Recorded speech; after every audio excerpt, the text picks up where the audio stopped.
Mm. That's good. So should we start? Yeah. Okay. Yes. So welcome everyone to ISM Architecture Magazine's discussion series. This is the first of 4 online events where we will attempt to dissect our theme of our 3rd issue, which is identity. And we hope to do this with the assistance of our speakers through their own work and their own mediums, challenge and contribute the relationship between identity and the built environment. So for anyone who doesn't know who ISM Architecture Magazine is, we are a publication that was formed to provide a non-hierarchical, inclusive platform where confronting and dissecting and analysing subjects around the built environment can take a perceivable form while welcoming bold and creative thought. So in the past, we actually held launch events where dialogue and discussion are encouraged between the readers, our contributors, and the general public.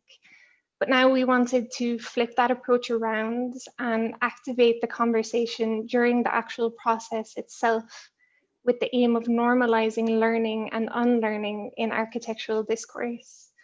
So that's why our discussion series and this talk today, for example, is going to take the format of a short presentation from Sakhi, allowing more time at the end for you to become active in critical conversation with them. To extend this, we will also be making use of a Padlet, which we have linked in the chat, or we will link in the chat. And there you can find and contribute resources and links, and please post your comments and your questions there throughout the talk at any time. So we ourselves have been going through a thorough process of learning throughout our research for this issue, from discussing concepts of Orientalism to mapping the unseen modes of inclusivity and exclusivity found in the built environment. This has informed a more composite understanding for us how identity can manifest itself, whether that be through a relationship to nature, the reclamation of public space, or the use of oppression to enforce identities as a result of colonization. So we're going to gather all of the outcomes and all of the materials from all of our discussions, including the materials from our own process, and we're going to present it on December 17th. As the final event of our discussion series. So please come along to that if you want to get to know us more or understand our process better. So in between now and then, we have 2 more speakers, 2 more events over the next 2 weeks. And just keep an eye on our social media if you want updates on those. So otherwise, thank you everyone for coming today. And I'm going to pass it over to Alistair. Thanks, Aoife. Hi, everyone, and thank you for joining us tonight. My name is Alisar, and it gives me absolute great pleasure to be welcoming Sakhi to the discussion tonight. Sakhi is a multidisciplinary studio founded by Lebanese-Polish sisters Tessa and Tara Sakhi. Based in Beirut, Sakhi's work questions identity and living through incorporating sense and memory, with placing human interaction at the core of their practice. They collaborate with artists and craftspeople from around the world to create both permanent and temporary projects, which push for interaction and diversity. Their work often reconfigures elements of the urban, whilst remaining tactile and keeping materiality at the core of their design philosophy. Now, Aoife touched upon this quite a bit, but the purpose of today and the purpose of this series is really this is something that we have never done before, and we want to engage our readers and contributors through a virtual discussion. So the key element of this event will be the creation of cross-cultural discourse that helps us address and understand that very complex and sensitive nature of this identity. So following the presentation by Sakhi, we will be opening up for discussion. However, I think Kiki has already shared the Padlet. I'm just going to share my quickly to give you an idea of what the Padlet is. So this is an online tool that we will be using today and through the next talks that we have organized, just to make this as a resource that is also readily available for everyone. So if you open the link, you will see in the first column, we've got some links to Sakhi's website, as well as some articles where they have been featured. and their Instagram page, which we advise everyone to follow because it really outlines their process and creativity. In the second column, we urge you to ask questions or comments. Obviously, after the talk, you will be able to ask these live if you wish to, but should you feel like you've got any comments throughout the talk, or if you would rather prefer to ask these questions anonymously within this platform, please feel free to do so. The third column is for resources.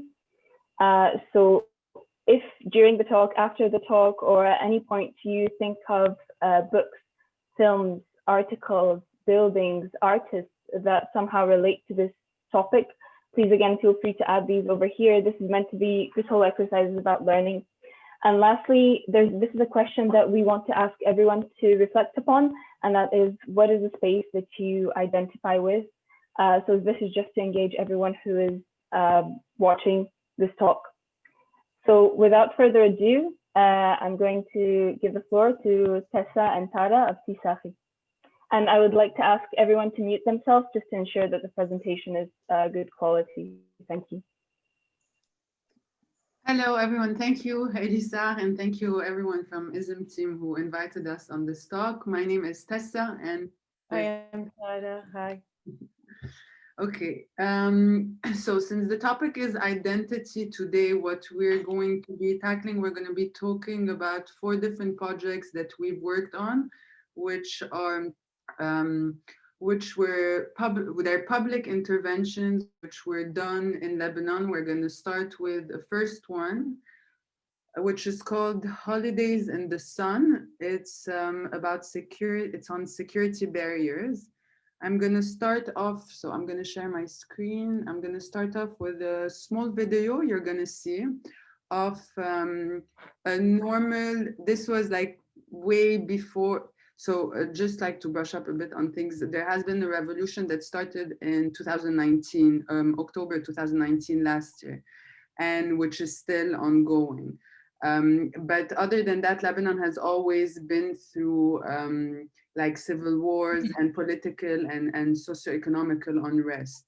So we've always encountered a lot of barriers in the urban scape. Basically, the whole city center, which was renovated, is full of barricades and barriers, making us feel that we can't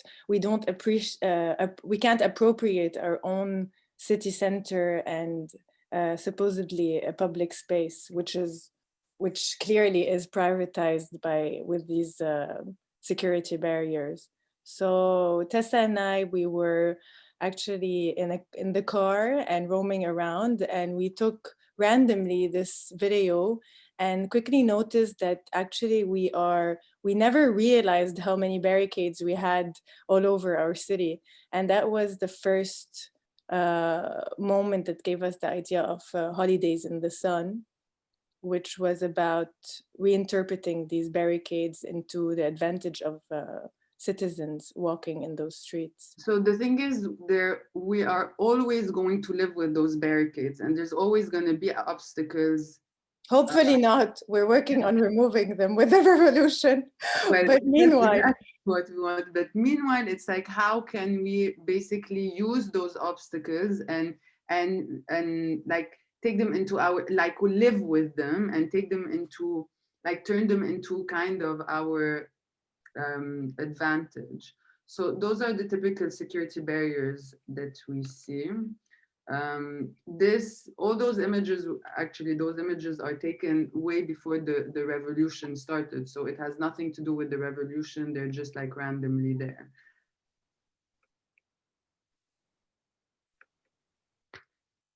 Those are images that were taken during the revolution. So you can see that the security barriers were actually used during the protests and the riots.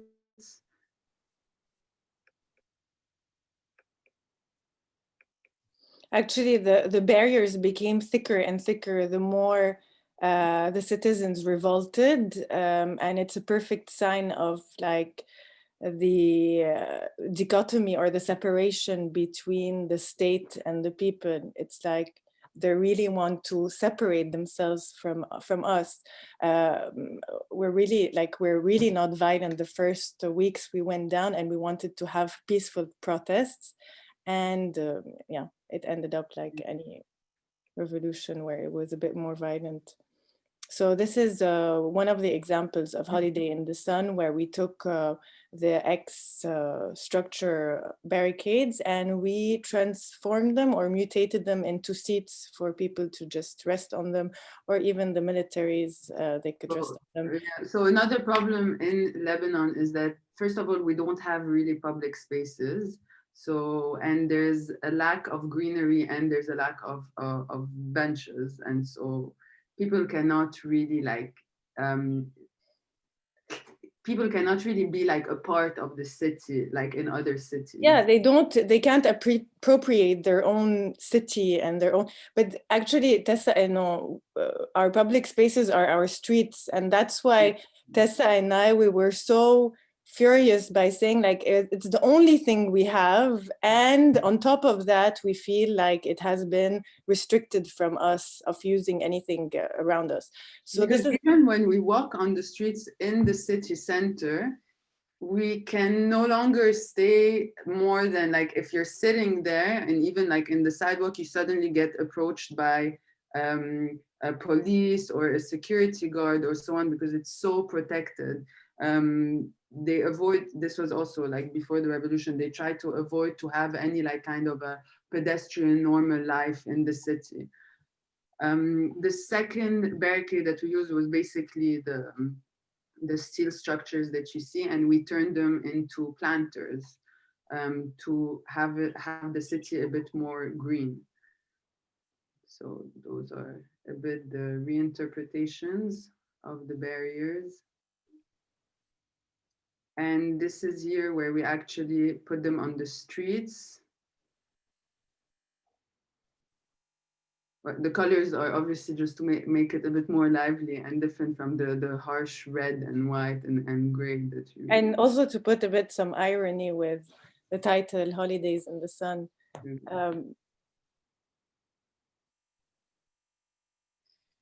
And those are actually the barricades after, when it was during the revolution, that we saw that the people basically, they used them, changed the functions. Like here, we can see that like, this is basically a camp. It's one of the biggest piazzas, place in yeah.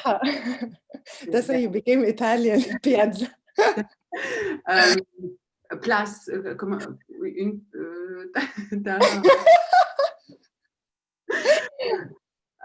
basically square. It's called like base camp. The Martyrs Square. It's the Martyrs Square. It's one of the biggest squares in the city, which basically was always closed off.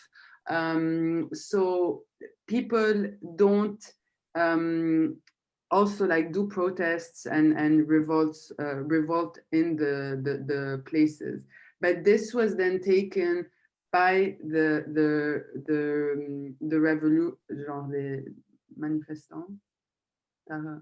The revolutionaries. Yeah. Exactly. And they started creating those tents everywhere in the piazza. And you can see just two, like, it was kind of like, I'm not going to say informal settlements, but then because they used to spend so much time in the piazzas, and so they reappropriated the entire, and it was actually quite interesting to see because there was so many different activities happening there. Okay, so moving on to... Actually, the most beautiful thing that we saw during when the revolution first ignited in October was that people suddenly started discovering all these squares, small squares and green spaces that were actually secured with militaries and so on.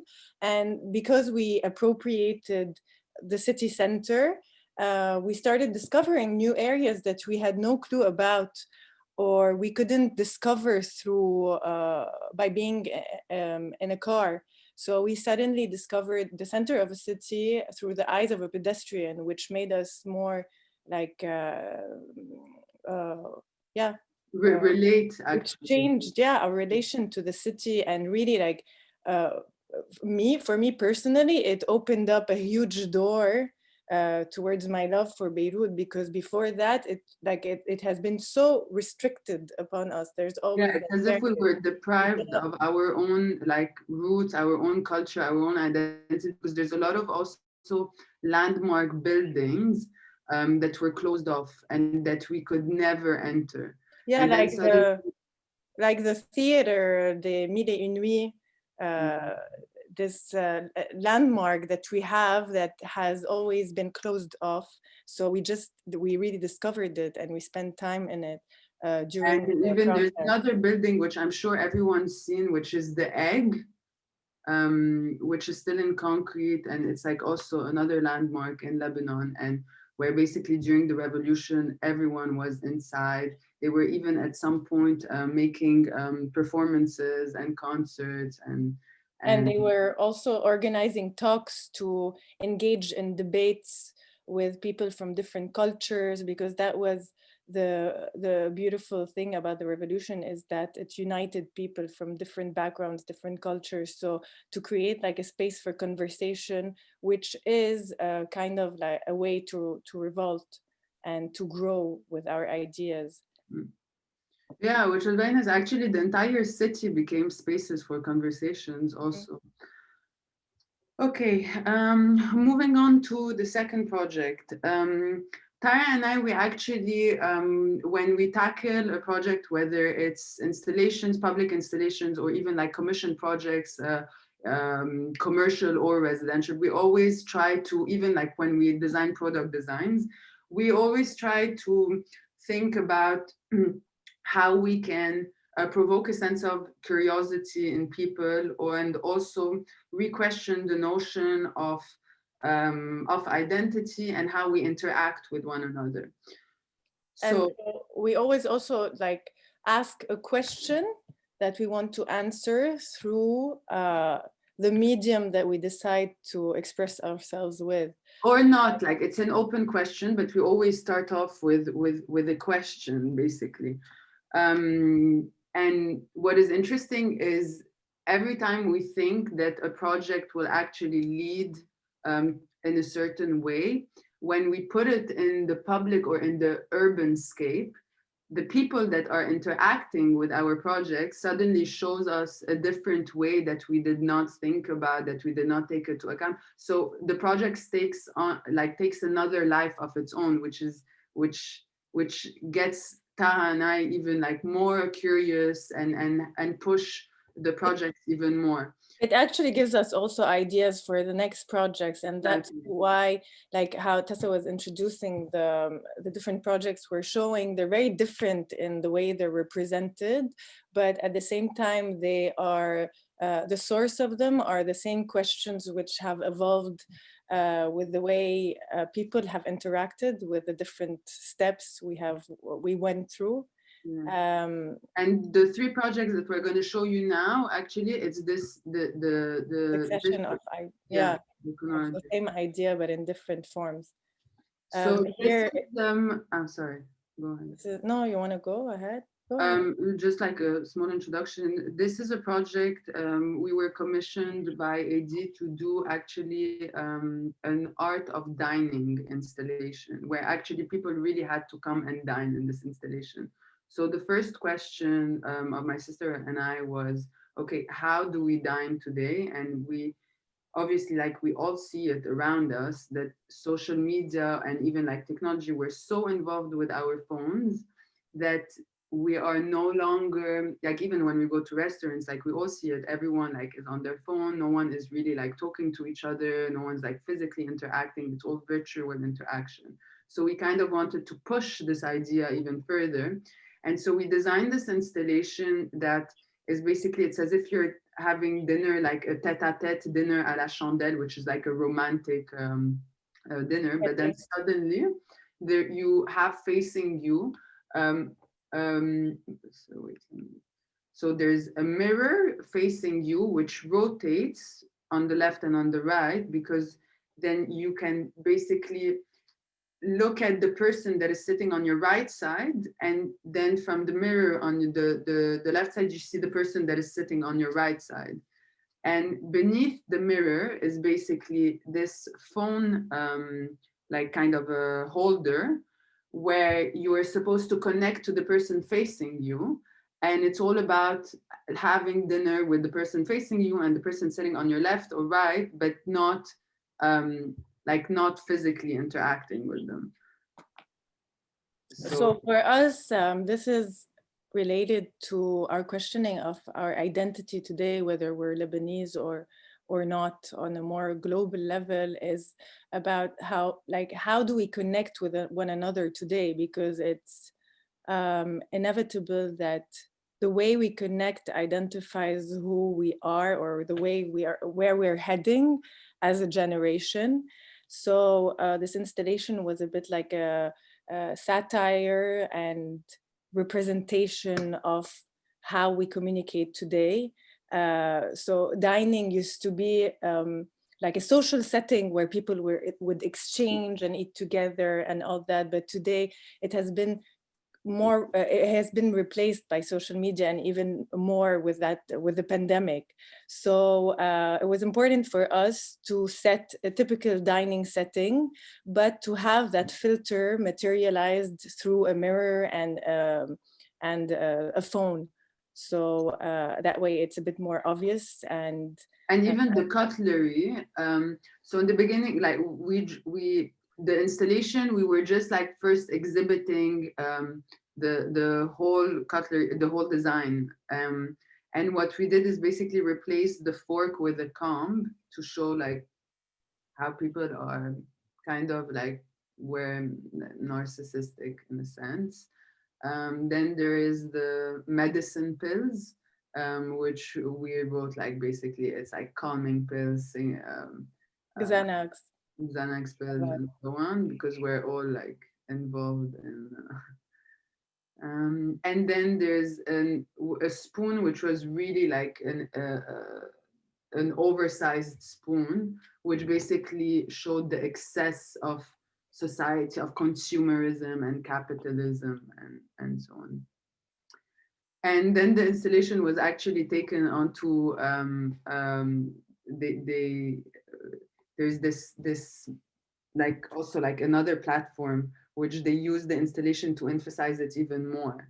It's a magazine. They're called Plastic, and they have a very interesting approach where they question a lot the society we live in, and they have it represented in a very satirical way also. Yeah. So here you can see like even more how people are basically, identity is a bit lost in a sense that everyone resembles each other and everyone like tries to be different, but at the end, because of like social media and everything we're involved in, we kind of end up like all being similar. And all like creating also personas which are standardized. We try to show our unicity through our personas through social media, but at the end it's like a big bulk of standardization of our society. So from this project, it was very interesting because it was the first time like having dinner, like there was 16 people invited to the dinner because we had 8 tables. So it was very interesting because no one knew, like even Tara and I, we had never experienced it. So we really did not know what to expect. And we were all like laughing during dinner, but it was really like nervous laughs, you know, like it was like, okay, wow, like it was like super intense in a way because you really felt actually the pressure of what we live in kind of today. And also because the setting felt a bit like a staged lab where we are experimenting with human being behaviors. So it was a bit, we did the entire room monochrome gray. And even the candles were gray, everything was gray. So it felt, a bit like... And Tessa and I did it kind of like a point to have everything very not having specifically an aesthetical identity, but rather having an identity through the function of the design. So it was a point for us to have everything monochromatic and just simple, with the function following the form following the function. Exactly. So the tables actually, it's true, good point, because we didn't talk about the tables were actually hanging from the ceiling. Because we wanted basically that the people, because they can't see each other, but also to feel a sense, the tables were quite small. So when you were sitting face to face, your knees and your legs were actually touched. So you kind of know that there's the person like sitting facing you, but you can't really like, yeah, physically, like it's a small like glimpse of a physical interaction. So that installation led us to basically this one, which is called Lost in Transition. As you see, it's before that, I'm going to actually show the video. And actually, this installation, it comes like it's the same question about interaction today, but represented in two contrary ways. So one is enforcing physical interaction, and the other one is creating that separation. And here we collaborated with a filmmaker called Elie Darel, he's Lebanese, and we wanted to represent that ephemerality of space through this object space that we could place anywhere in the city, and the different functions that could come with it.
So here, this small short film, sorry, wait, let me go back to the images.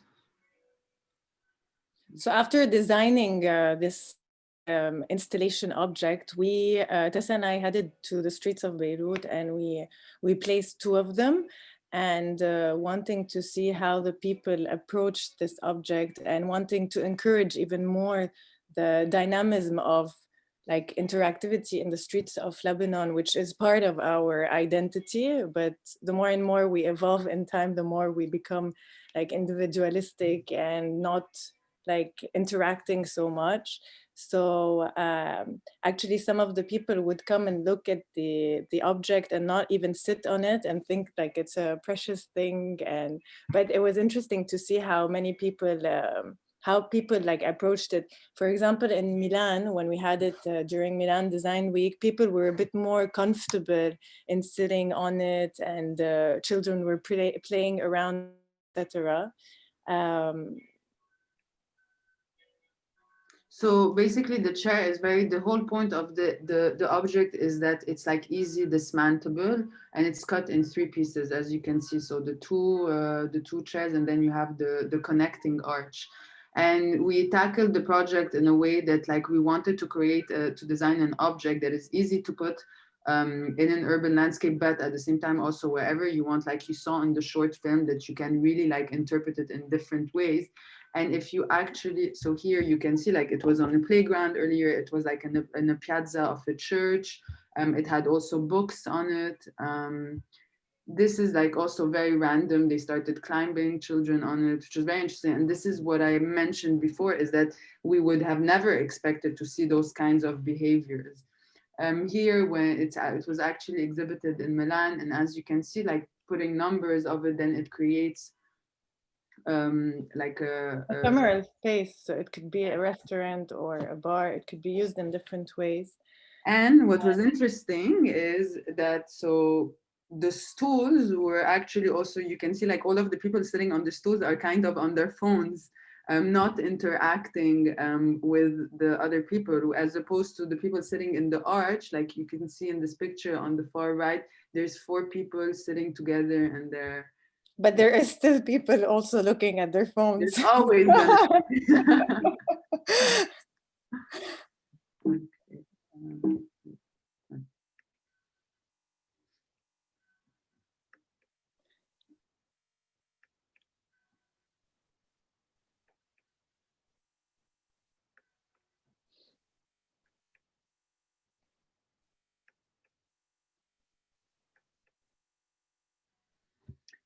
Here it's our installation in Dubai. It's called Waltz.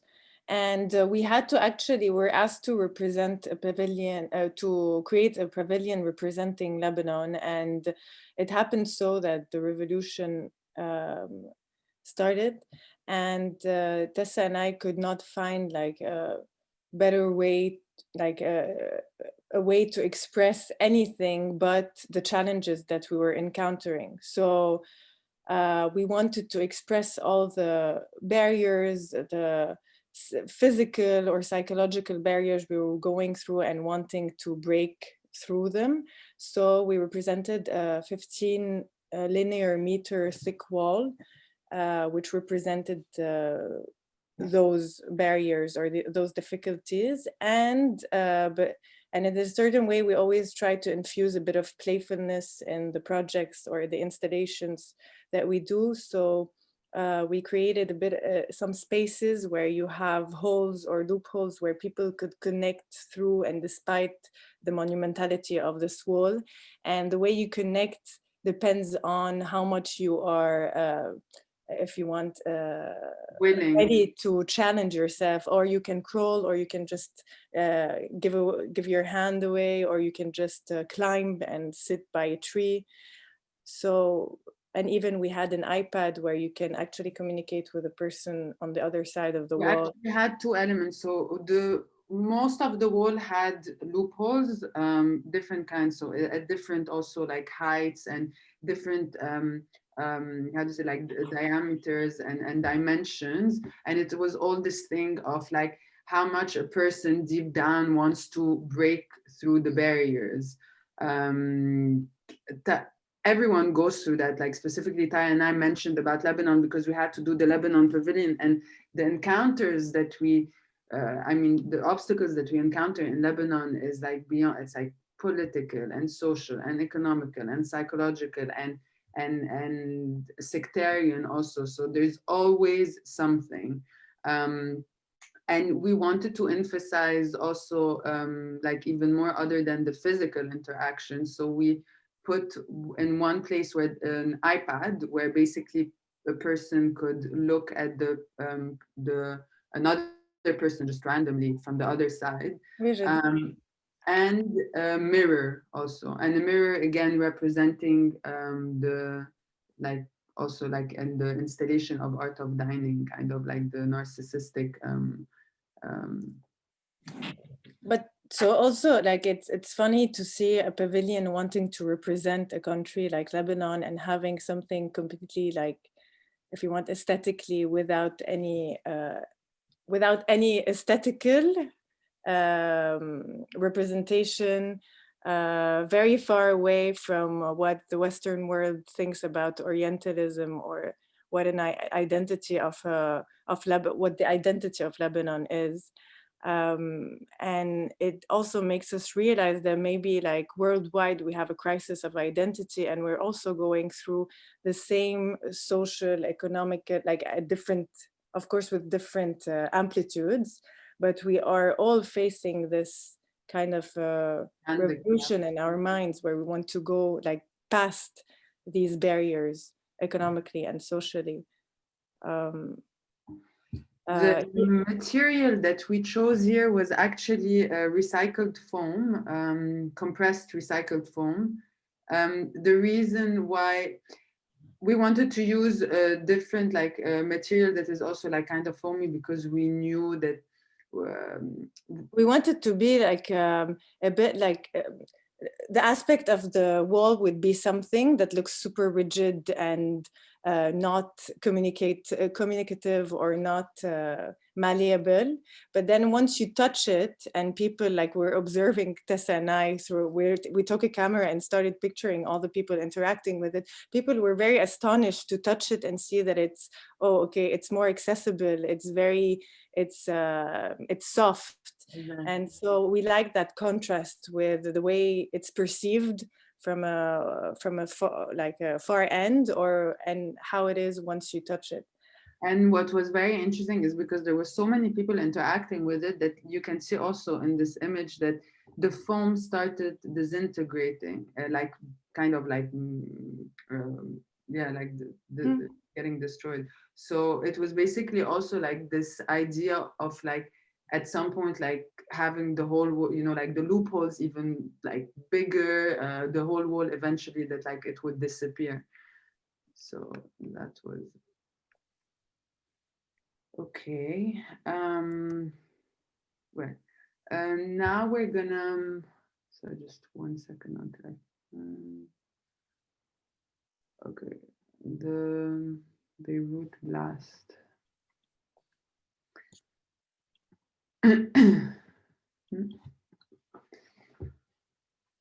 Okay, moving on to the Beirut blast that happened on the 4th of August.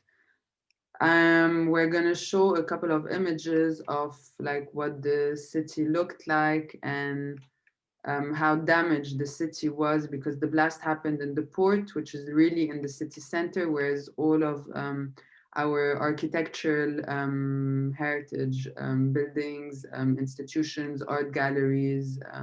But also where our way of life revolved around all these areas. So now when we go back to Beirut, we're a bit alienated because we cannot recognize anymore the places we lived in or we hanged out in and worked in. Tara, si tu veux, tu peux expliquer parce que je vais montrer. Yeah, go through. Okay. So, okay, how to start with that? Okay, so right after the 4th of August, the beautiful thing that happened was that so many citizens started creating NGOs and going on the ground and helping with whatever they have. And the most beautiful symbol is having like youngsters going with their brooms out of the house and just cleaning themselves the streets, because obviously the government did not do anything. They didn't feel even responsible, didn't even want to help. So imagine the whole responsibility were in the hands of the citizens. And they proved to be quite very like strong and stronger, of course, than our incompetent government. So, so the NGOs started like organizing themselves and started repairing doors, windows, anything they can get a hold on. And it happened so fast. People like there was no organization in the way Beirut is going to be reconstructed, obviously, because it's the first time, like anyway, as architects and designers, Tessa and I had to confront such a situation where we're used to, you know, like premeditating design, thinking about it for a month and having, you know, the space to produce it. Here, it was more like we had to be on the ground, first of all, act rapidly, see what's the best way to help out. So we actually helped Bebu Shebek for some time in repairing. They were specialized in repairing doors and windows specifically. And what's beautiful about their initiative is that we finally discussed about a lot of questions about on our heritage and how we would like to renovate.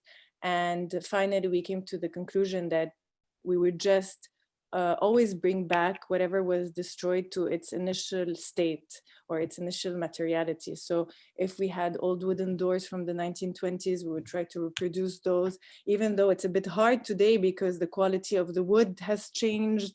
The design could be like reinterpreted in some way, but always trying to respect what existed. So those were decisions that were kind of like challenging to make, seeing the chaos of the situation and having to be very quick. And so the priority was to, the thing is, it's complicated to think about things like you have two priorities. Either you have to think about the reconstruction of the whole city and premeditate. It takes a lot of time because obviously the whole NGOs have to be communicating with each other. You need to have like a global vision of your city and the way it's reconstructed. But on the other hand, you have so many families who are homeless and just to have their homes closed before the winter time. So you are conflicted with these two, like either you act fast or you act a bit slower, and you do things where you have time to communicate with other NGOs, etc. So obviously the best way is to find the middle ground and the balance between both. So a lot of houses like had their structures destroyed from within. The roof entirely is destroyed, like the whole frontal facade, and they're very also old buildings. So even as we were working, there were a lot of buildings that were about to collapse also. So it was. There is the Beirut initiative, Heritage Initiative. They're doing a great job at assessing all these old buildings from the 1920s to the 1960s and trying to repair them because they are a big essence of our heritage. So yeah, they're working on the preservation of those houses specifically because obviously at the beginning some people started taking on those projects, but the problem is that they do not know how to conserve this type of architecture, and we need to have specialists, and we do have these very competent specialists for that. So I think at some point the NGOs started to organize themselves with one another and to delegate the projects which are more like the projects that are completely demolished will go to brick and brack because they have structural engineers, and then for windows and doors it would be Bebouchebek, for the heritage it would be Beirut Initiative Heritage, and etc. So it's very beautiful to see how all the NGOs became like kind of, they're organizing themselves into becoming one mind because we have to play the role of a government. And I mean, our identity and our heritage, everything has been hit and destroyed. And here we are in a big phase of questioning and reflection and seeing how are we going to evolve and how are we going to reconstruct. Do we reconstruct a Beirut that will just omit everything that has happened? So we're just reconstructing, rebuilding all these facades, closing all these doors, but not showing any traces of the August 4th explosion.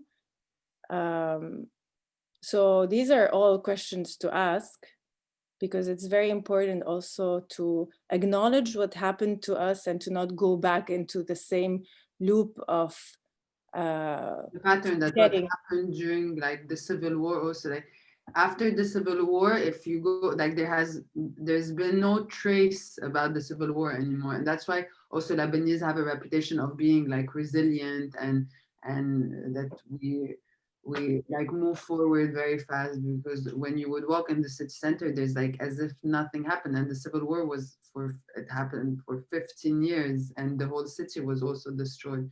And so it feels like we might go into that again with the whole reconstruction of the city today. No, because obviously there's a whole psychological trauma that happened also. So maybe people, they don't want to remember these kinds of things, and they... Yeah, but that's also a problem, because we have done that so much in our history, in our past, is that we decide to forget, or our government obligates us to forget through the mediums, of course, of urbanism and architecture, because that's great into, into controlling the minds of citizens, is not remembering what has happened. And specifically this time, something that has happened because of them. So I don't see the way of evolving without including this blast in a certain way and commemorating it within the city, within the reconstruction of the city, because people should just acknowledge what's happened, and okay, and it's a way to revolt and to resist in showing the traces of what has happened, to commemorate it, a memorial, whatever it takes, to just go on. And this is what's going to create change anyways, for sure.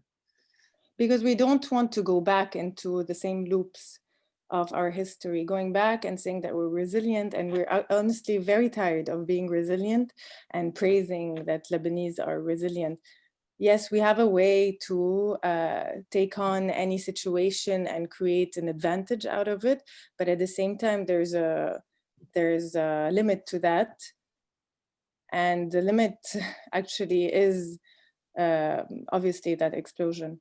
And we are talking, like, Tara and I are part of the young generation, so we didn't go through the Civil War. So imagine like our parents and our grandparents who went through the Civil War, and like all of the small wars that happened in 2011 and 2015 and so on. So yes, it's very tough. Like Tara and I now, we actually left Beirut, and we've settled in Italy because we're trying to focus, we see like what can be done in order for us like to eventually come back. But in Lebanon now, like it's all a matter also of like we live in a country where it's all about surviving. It's not about living. Yeah, so it's important for us to get our feet back on the ground and solidly, and to be able to help from afar, or even going back and forth very often. And I mean, about the blast again, it's unfortunately, it will be part of the identity, if you want, of our generation. And we should find a way to immortalize like the collective trauma that we have been through. I mean, in a couple of years, in 100 years, 50 years, a citizen should be able to walk in the city and to understand the history of its city without having to read books or whatever, but to sense that in a certain way. Yeah. Okay, I think we're... No, I still want to talk. Wait, did I have points I want to talk about?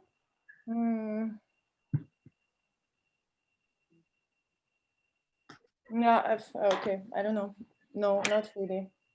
Well, thank you both very much. This was very educational and very useful. Obviously, you have touched on identity as part of the work that you have done, but also with your last reflections following the Beirut blast, it's really key that a lot of our viewers here might not be familiar with the location, may not be familiar with everything that happened, but it is a huge event in world history anyways that has really made people reconfigure, question their identities, or sort of shed a light on how states can oppress identity or force identity, or things can happen without people really wanting them to happen.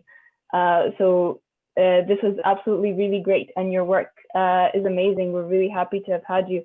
I think we're going to open up the questions. I might start with a question, and I think I'll open up the questions to the ISM team, and then we've got a few questions in the Padlet. So I think my question would be in relation to, obviously your work deals quite a bit with interaction and through repurposing these urban elements, and through just, it's in a context of human empowerment. And my question would be with both the work that you have done, say with Holidays Under the Sun during the revolution, and now having seen how people are reclaiming the streets, trying to rebuild their city, how do you think this community-led initiative and this really self-empowerment and self-sustaining city is really changing the identity on the ground. And even though you are working and you have worked in this case in the context of Beirut, it is something that we see anywhere during protests, really, that claiming spaces is just changing identities in a sense. And how do you see yourselves as facilitators of this new identity on the ground? Honestly, we would love to be part of the reconstruction of Beirut, and focusing specifically in the reappropriation of the city towards like the citizens. And there's a way like we will find ways with architects and designers, and also like creating communities with full of a diversity of the citizen, in creating a city that reflects them and the way they want to live in it, and creating like an additional layer to what has happened and how we will evolve from that on. So I mean, it's very interesting to have all these layers being visible to the eye, or like to all of the other senses in the city while like strolling around. And I mean, the interesting way we can maybe like, I wanted to say that the installations we did, Tessa and I, in the past were suggestions of ideas or questions, and it will be very challenging for us and very exciting for us to actually have them on the ground within the reconstruction of the city fabric. So those are the questions that we want to integrate within the cityscape. If you want, before they were a bit more theoretical, practical, but within a certain sphere which is reserved for design and architecture. But here it would like, we want to break that bubble and just go into the design of a city and just design for citizens. Absolutely, that's great. Thank you. Does anyone else from the ISM team have any questions they would like to ask? We were actually thinking we should open up the floor to the audience and see, we can check the Padlet, or if anyone wants to chime in with their question, go ahead. There are a few questions up on the Padlet, so we can go on to that for now, maybe. Yeah. Do you want me to share the screen? Okay. Yeah, go for it. So first question, how did the government react to holidays in the sun? Funny. Actually, we had our barriers removed many times, and we always had problems with the army and the police on the streets, because it's actually, it's prohibited to use the existing barriers and even interpret. Sorry? Yeah, it's forbidden to take military objects of the... But we did it anyhow, and they were actually confiscated quite a few times. We would always fight to get them back or produce new ones. So yeah, so it was very difficult. And it was actually, that's the quality of us being resilient against our government. It's like fighting for what we want and believe in. Second question, what is the most unexpected reaction that people experienced with your installations?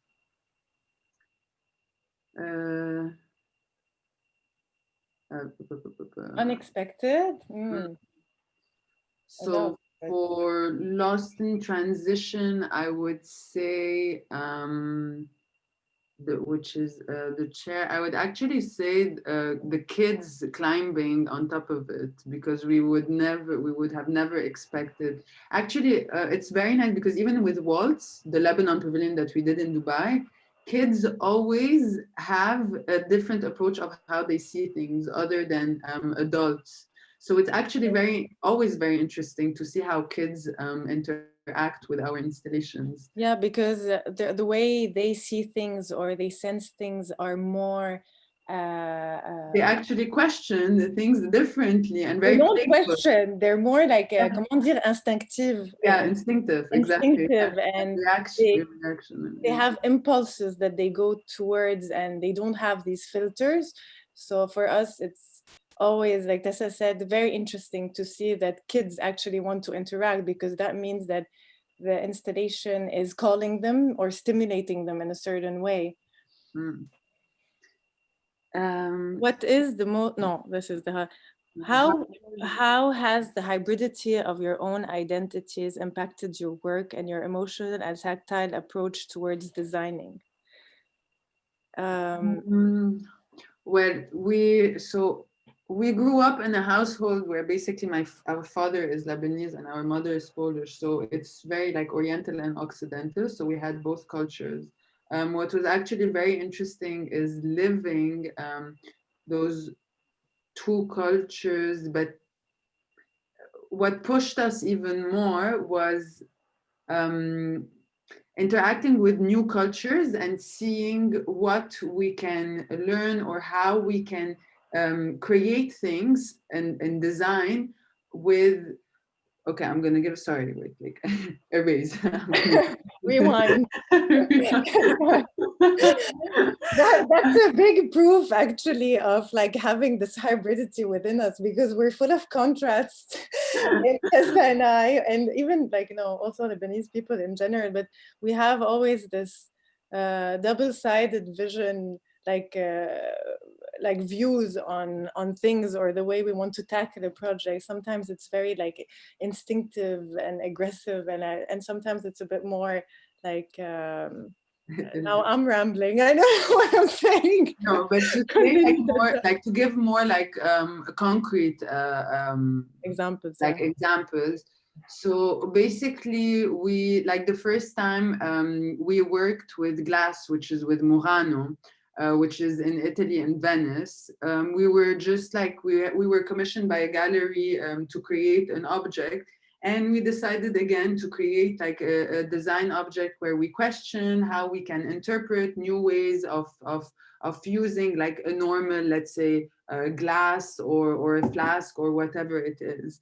And when we started discovering actually new materials, whether it was Murano in Venice to glass, or even like stone in Egypt, or even like we worked on a project in Mexico, with the local community, which is the Mayan community, they have a certain know-how with in the way the craftsmen. So we collaborate a lot with craftsmen, and it's always very nice because to collaborate with different cultures that they have such an expertise with their material, but at the same time, Tara and I coming as outsiders and thinking basically outside of the box. So they're used to creating like in a certain way and doing like kind of, I'm going to say like repetitive work, mechanical. And it's interesting to see how basically people, how us as designers, we reinterpret also another project, because obviously we learn a lot from the craftsmen, and there's a lot of techniques, let's say, that we do not know, so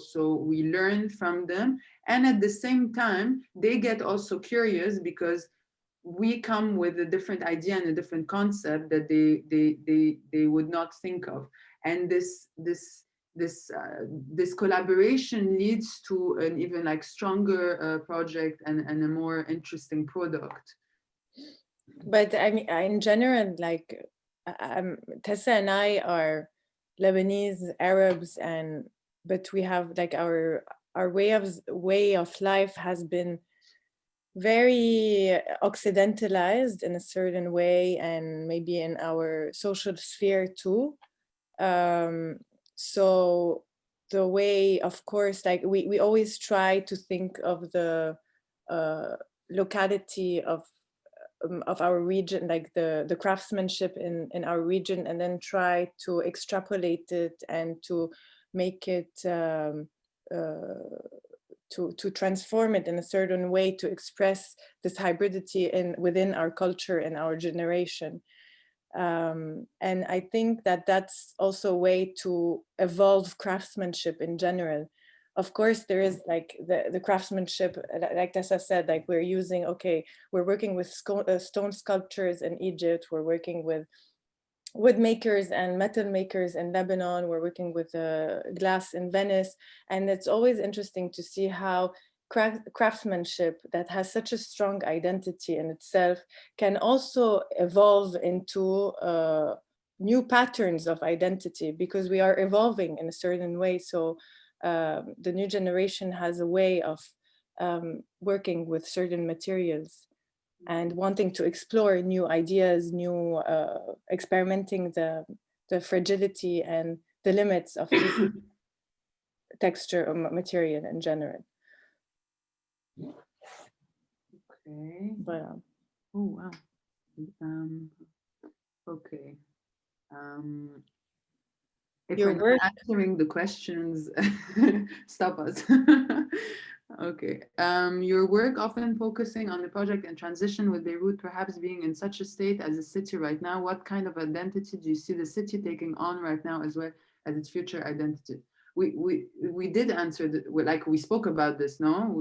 yeah, but like in a certain way, yes, the projects we have focused a lot on projects in transition, and there's a project we did not mention, but it was a nightclub called Decks on the Beach, and we had to create an ephemeral dancing a nightclub in a landmark called the Sporting Club in Beirut. So Tessa and I, we were faced with different projects where we had to create ephemeral events, animating the city in a certain way and adapting a bit to this instability in the city in general. So I don't know if it should be the identity of the future of our city, but that's definitely the way in which our generation lives today. We're very like nomadic in a certain way. Everything is moving around, everything's ephemeral. It's not,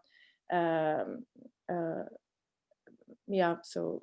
Yeah, not permanent, kind of. Yeah, space is not like so permanent. Space can also be seen as, I don't know, social media is also like a public space we spend a lot of time in. So in terms of the future identity of our city, of Beirut, and the reconstruction, I mean, it's everything we talked about, and like rethinking the way we want to like deal with our collective trauma, and how we want to commemorate things, and how we want to evolve from that point ahead. I hope we answered the question. Do you see Beirut becoming increasingly westernized, or do you think there will be a wave of local oriental revival? Actually, this is one of the major problems in Lebanon, is that even after the civil war, the reconstruction of the city center, Beirut somehow, like Lebanese, always wanted to be westernized in a sense, and especially the last like couple of years. And when you go in the city center, there's so many like new buildings like that. But this is what's also like developers. Sorry, what? That's what's happening everywhere in the world. Like there's a loss of like the local identity, and everything is going towards a westernized view of the modern way of life, if you want. But Lebanon specifically, there was always like, it feels, and you feel it like in the city. So but also it's a problem of the law and with the developers and so on. So let's say the developers, obviously to make money, they would destroy a heritage building and a local oriental, like a beautiful building, in order, because Lebanese architecture is basically like the red tiled roof, the triple arches, you know, like but it's only like 2 to 3 stories high. And so people cannot make money like this. So they would rather destroy those buildings and build towers. This is a big problem in our country. Now I personally felt that there is kind of a much bigger consciousness on on reviving the local and preserving our heritage. Yeah, and specifically after like COVID, the pandemic, I think everywhere in the world there has been like a consciousness towards local economy and how to revive all that. So that could be one of the positive aspects of the pandemic, where where we really, and actually in Lebanon we really need that, because it could make the wheel, the economical wheel, turn again, and having all these different institutions helping each other and being independent as an economy. That doesn't mean like we have to close ourselves towards the outside, also like applying to other countries, but at the same time to be able to be sustainable as a country in itself, but also to open up its like its borders, or in general. Okay. The great dilemma between building fast or building well. However, do you think rebuilding in the same way responds to the modern needs and identity? I understand preserving the historical context and identity, but what is the limit to it, and where does musealization start? Yeah, that's a really important question actually to ask. Is like, what do we decide to preserve, and to what extent? Because obviously also like it's very important to preserve, if you want to talk about like these typical Lebanese buildings that we inherited, but also like our culture and our heritage has evolved from that point, and we have to know how to also preserve the way of life that we've had since like a century also. Actually, what's interesting is that Tara and I, we started our projects with reinterpreting typical Oriental houses in a sense, and it was this whole thing, the whole way of tackling those projects, where how can we inhabit those spaces that were designed a very long time ago, but having like a modern take into it, and like representing basically how we live today, yeah, but there, modern lifestyle. But I doubt that we would go like things in the reconstruction of Lebanon would go towards musealization of the architecture, because there's always a way to appropriate any type of space. So that's the interesting part, is to see actually how we can convert certain spaces to adapt to our current way of life, and so on. So it's that juxtaposition between how an architecture was intended to be used and how we can transform it and add that extra layer, which makes a city and architecture interesting, and having again all these layers sensed through visually, or through all of the other senses. Okay. What is your opinion on whether the country authorities should stimulate or restrict ideas in sense of urban development? Specifically in Lebanon, I think they should not get involved at all, because I feel like they design spaces for themselves and for just as long as they can earn money, actually. Yeah, it's a big like source of money for them, and also like it's kind of like an agenda saying, yeah, oh, we reconstructed the center, we did this piazza, we did. Actually, there are 2 public spaces, public gardens, that are closed off by the government.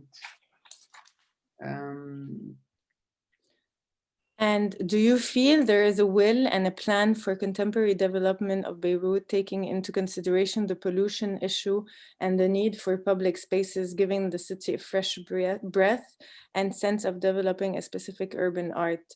At this point, there's not like a structure, a head structure thinking about that reconstruction. As we mentioned before, like the reconstruction is in the hands of the citizens. and it's a bit dispersed at that point. Now there has been like more and more these connection nodes where people and NGOs are communicating with one another, and ultimately this will lead to of course debating about the vision of also, and I hope so, debating about the vision of Beirut and how it will be reconstructed, and having all the needs that we are claiming for during the revolution. So of course, like we are claiming public spaces, and of course taking care of the pollution and all the waste problems that we have, and so many other problems with human rights. But which I think are for now, non-existent in Lebanon. sorry, what? Which are non-existent in Lebanon. Yeah. Okay, and I think this is the last question. How did your journey? Sorry. Oh, Oof. Wait, what happened? I think this. Sorry, I think it's an answer. Is it? Okay. I think we'll go back to this. It's maybe a comment as well, but maybe we keep going with the last question. How did you journey onto this line of work installations? Did you begin with more traditional architecture projects? We actually did start with more traditional architects, residential. We actually started with residential projects. Then we moved on to commercial projects. And when we started working on the residential projects, we tackled them, okay, it's like you're catering for a family.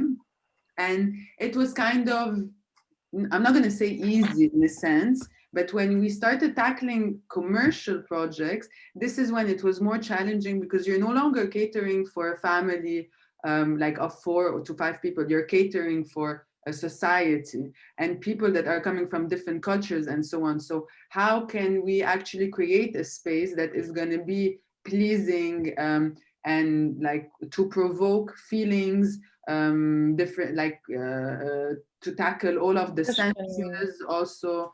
So this was very challenging. And then when we started asking the question, it was not for us designing, because we designed also a lot of restaurants and nightclubs, and it was not about, okay, we're just going to do an aesthetical, beautiful space. We really wanted people to go inside and to have like a sense of like something what they should feel through the project, or yes, exactly, what they could feel through. But I would say like this idea of working on installations more and more came at a later stage, where Tessa and I, okay, so we had everything separated. We were creating a certain architecture projects, and then interior design, and then design objects. And then we found ourselves like in a situation where we wanted to merge somehow all of these disciplines with one another.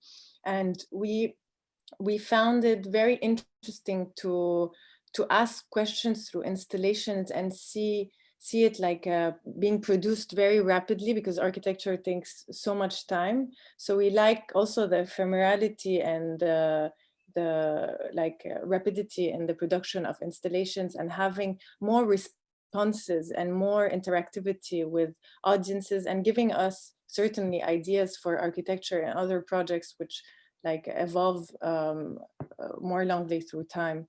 So everything feeds one another. Yeah, but installation has been like something rather new that we started doing, and it all happened actually organically.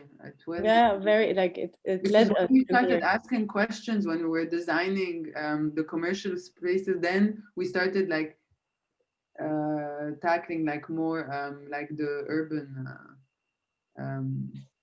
sphere. I think I'm going to read out that comment that popped in because I think it is a useful one, if that's okay. Yes. Yes, very good and inspiring initiative of ISM. Thank you.